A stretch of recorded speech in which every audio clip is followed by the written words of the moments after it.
Welcome. This is the Momager and Me podcast with your host, Raven Ray Sav. If you're nasty.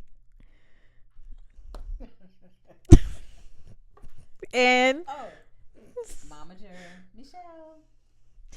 And we are so happy that you're here. This is episode 1, and our episode is called Momager Mode, Balancing Business and Motherhood. Okay. So let's get right into it. So who are we? I'll let you go first. We are mother and daughter. Mm-hmm. We are co-workers. Mm-hmm. And we are also employer and employee. Yes. Heavy on the employer. Okay. Why do you think, I know we've been talking about doing this podcast for a while. You've been my manager. I'm a mammy now? No. That has some racial implications. We don't do. Yes, we respect women. And happy Women's Month. Happy Women's Month. Hopefully this comes out. Reverse. Let's start over. So, why do you think we did this podcast, Momager and Me? Why was it important? Why do you think it's important for people? I think we are doing this because people seem to love our dynamic. Yeah. And they question it. Yeah. Which makes me go we're different. You know, right. This is strange. Yeah. You know, so I don't know why folks don't know why we hang, why we why we get along, why we vibe, and so I don't know. I think it's something we need to share because it seems to be rare. Yeah. And before y'all even go there, this is not that TLC show. You know that what is it called? I don't even know what it's called, but y'all know what I'm talking about. Where they're obsessed with their moms. Yeah. They have Mama's Boy. I don't know what the one is called. For the daughters. But no, that's not this. This is a healthy relationship. Mm-hmm. And a lot of people are surprised when I bring you everywhere. When I have a show at the club, she's there. When I have a show at a park, she's there. If I have a show at a strip club, she's gonna be there. I take her everywhere with me because this is my partner in crime. It's my slime, my twin. Mm-hmm. You know, and she gonna have my back regardless. And I think your mama's gonna have your back. She just is. And we're hoping that this podcast might inspire you. If you do have a relationship with your mom that's not all the way there, that maybe this is something y'all could watch together, take tips from. We're not perfect. We do fight. Every relationship does have its hard times, but we always get past it, and somehow we always come back to one. Mm-hmm. So that's it's a respect level. Yeah. And you have to have it for each other. Mm-hmm. You know, it's not because I'm her mom, she should respect me.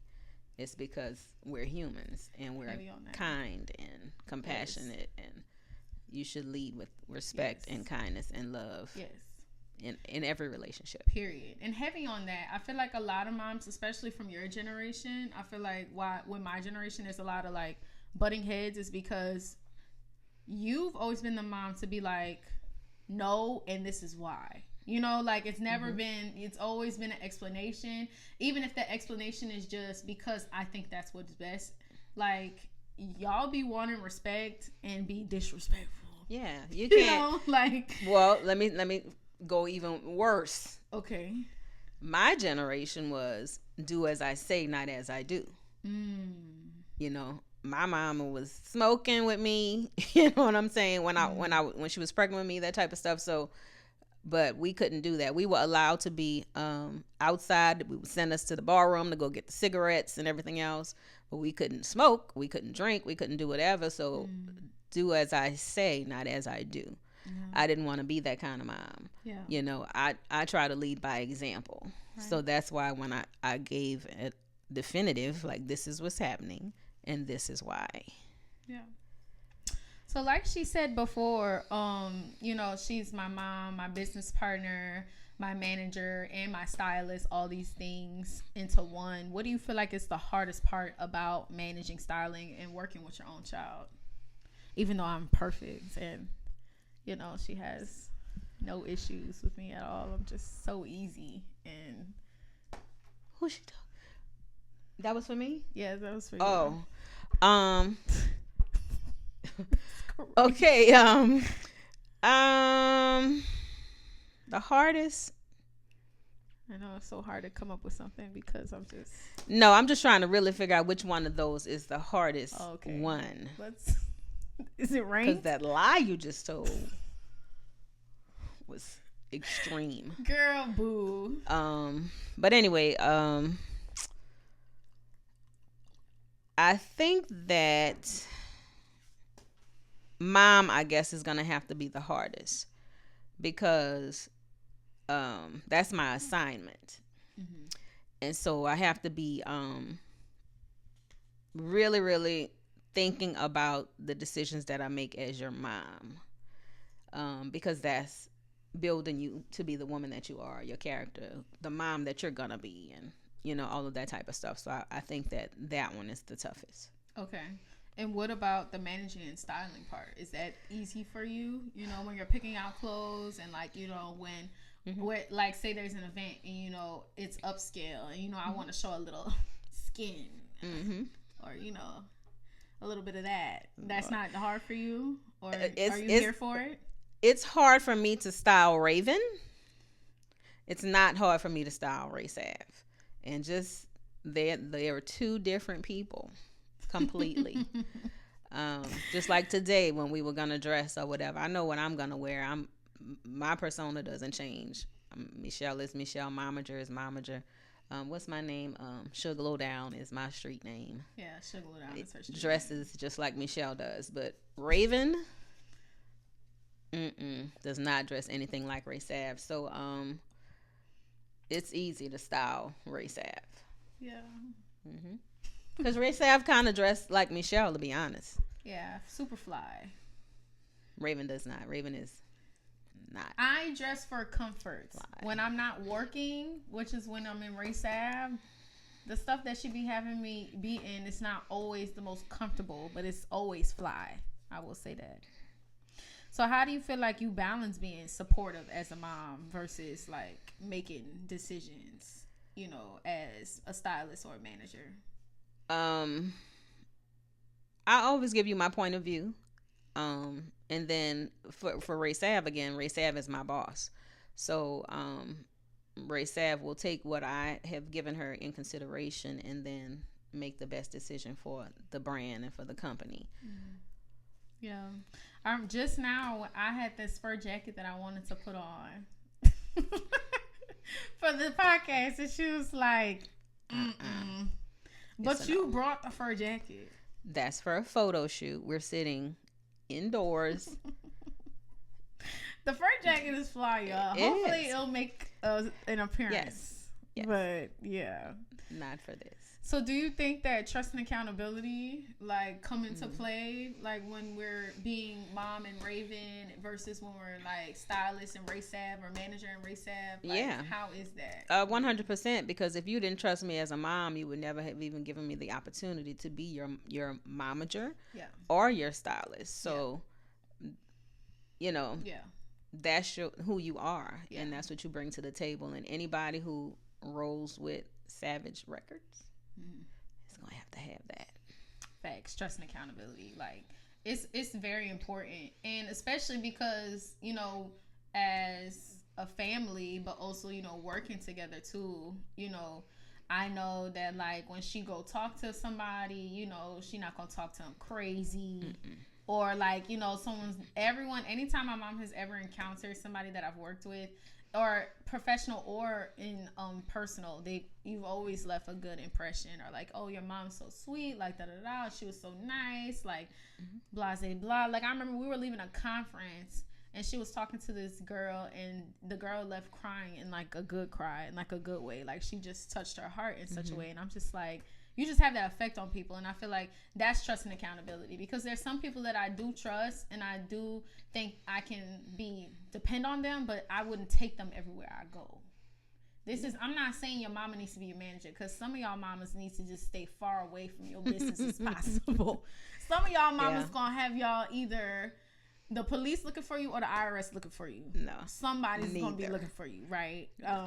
But yeah, you got to be authentic, in the same way Monday to Sunday. Yeah. You know, and everybody has bad days and things like that. But, Yeah. you know, you still have to be yourself, you know. Do you feel like you get treated differently? Or I get treated differently? Like when we pull up to the club for a show and I'm like, this my manager, and they be like, y'all look like alike, and I'm like, yeah, it's my mom. Like, do you think people? I think they respect that. Yeah. You know, so I think that they do treat you differently. Yeah. Because I'm there. Nobody about to roll up. Yeah. You know, because I'm security too now. Right. Mama Bear is all up and through. The claws can come out. You know, so but yeah, so I think that they do treat us a little differently, but I think that that's a good thing. I think that that's our character. That's our brand. Yeah.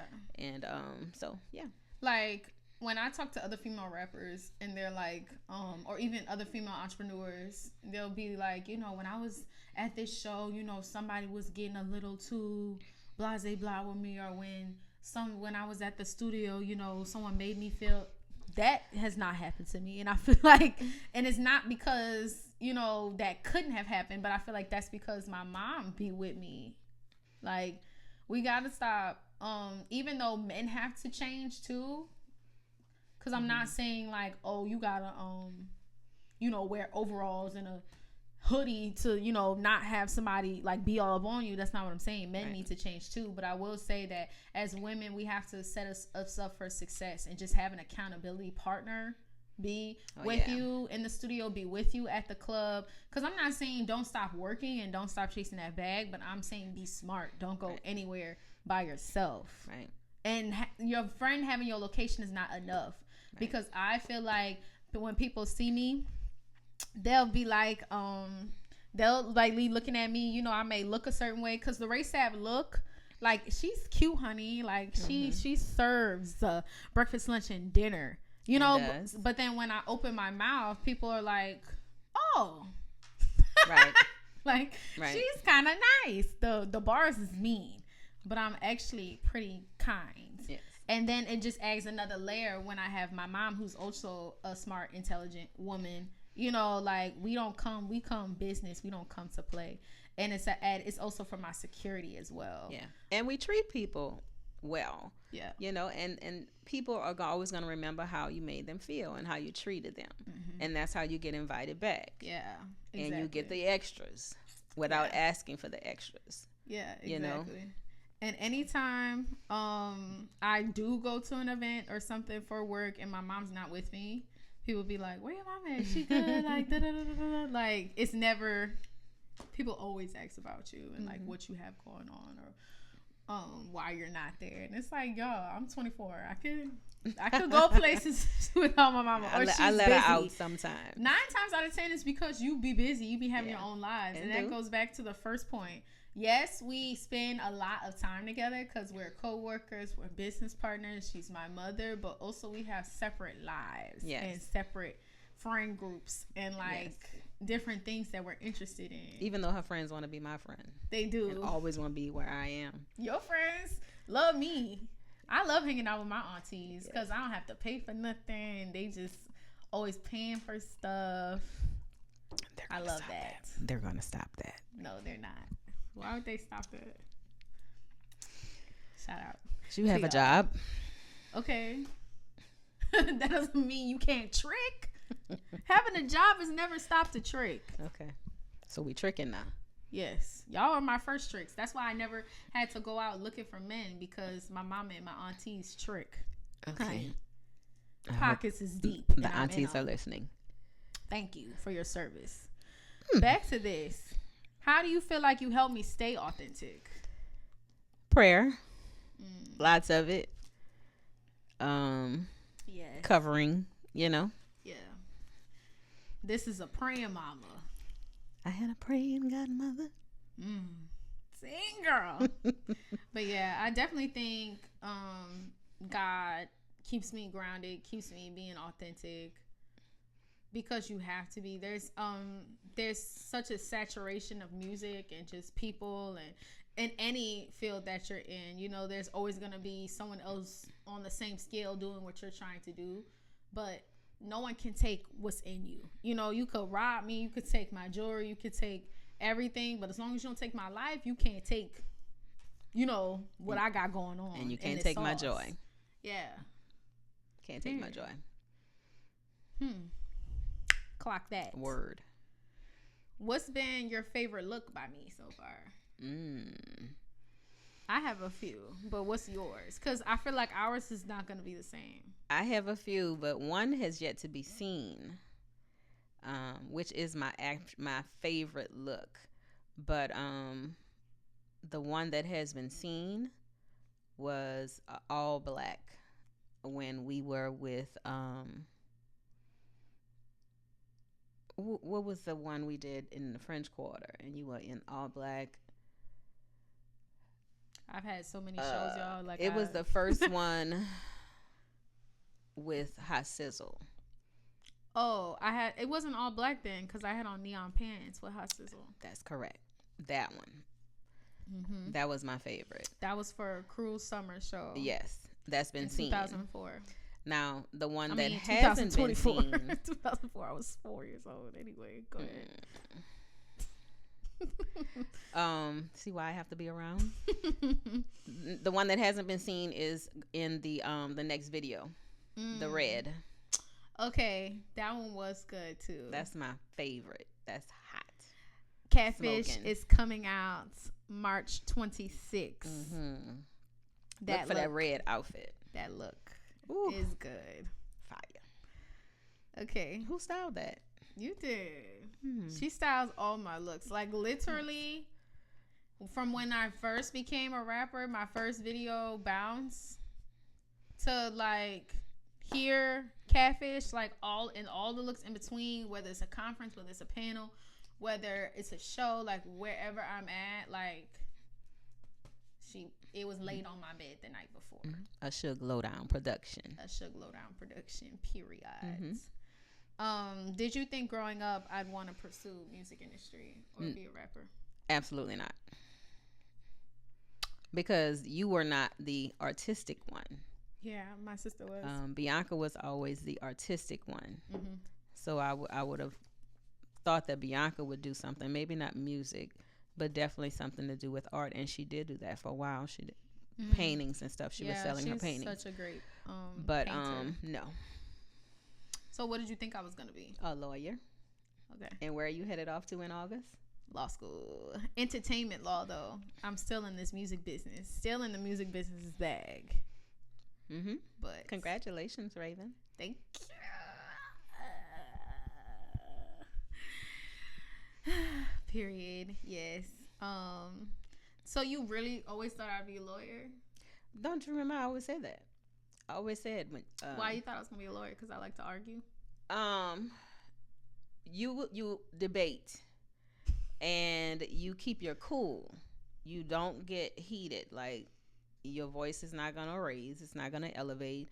And you love to read and very intelligent. And you will research. Nobody's gonna tell you no without you going to research the no. Yeah.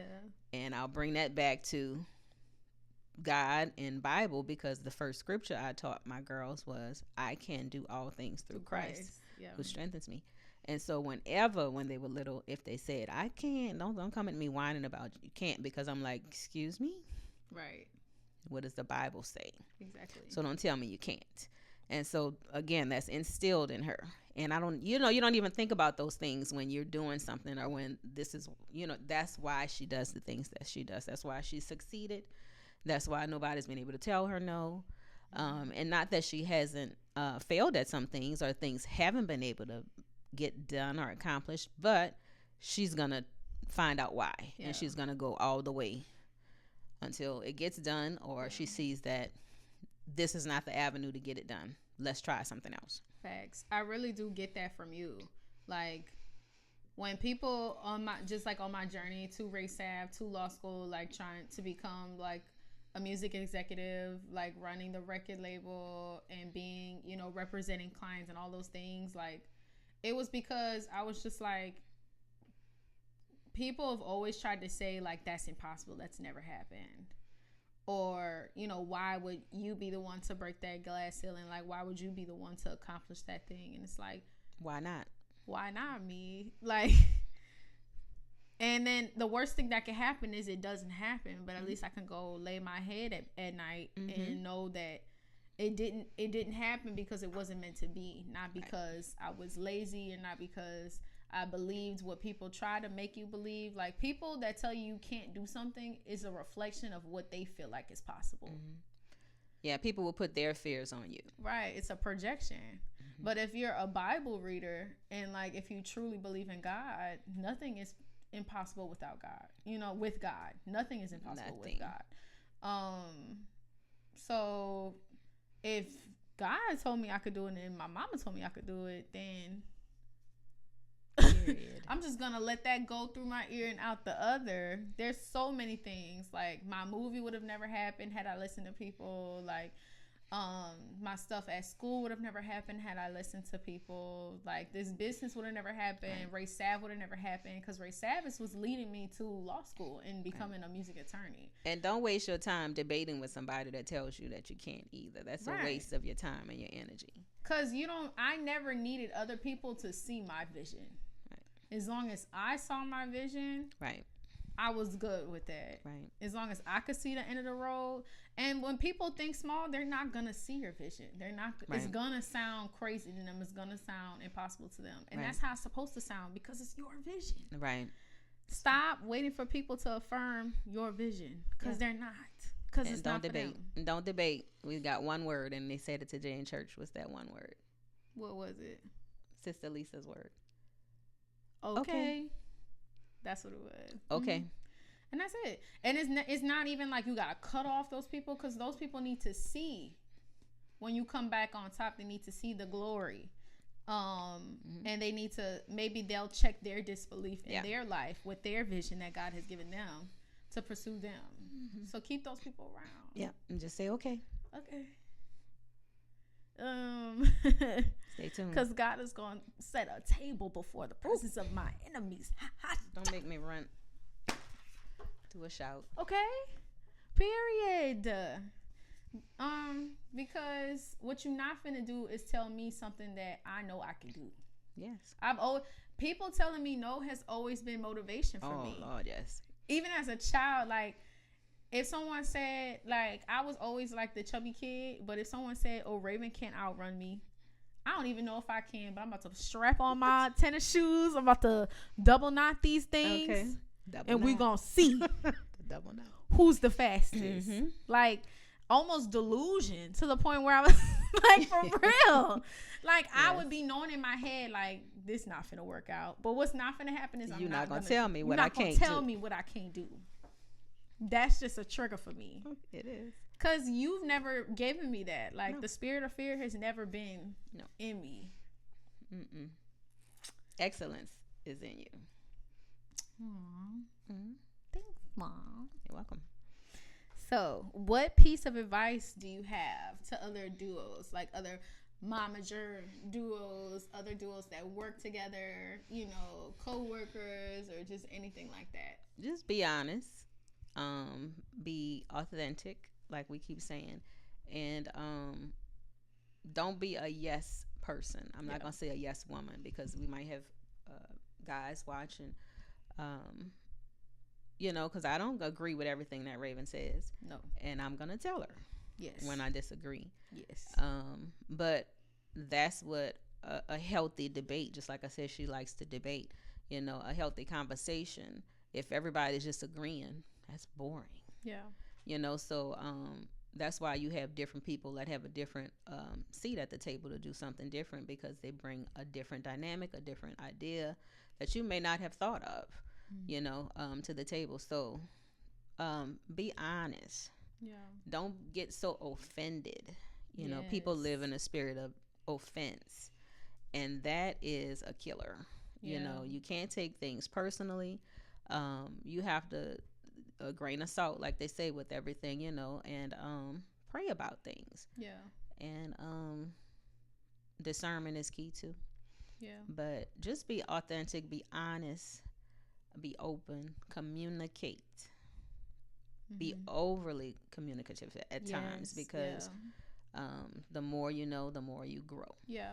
Like if we have a long day ahead of us, like say like I'm doing a festival or doing a conference or something, if one of us is not in like a good headspace before we even start, we'll be like, yo, I tried to cancel a bunch of things with Raven.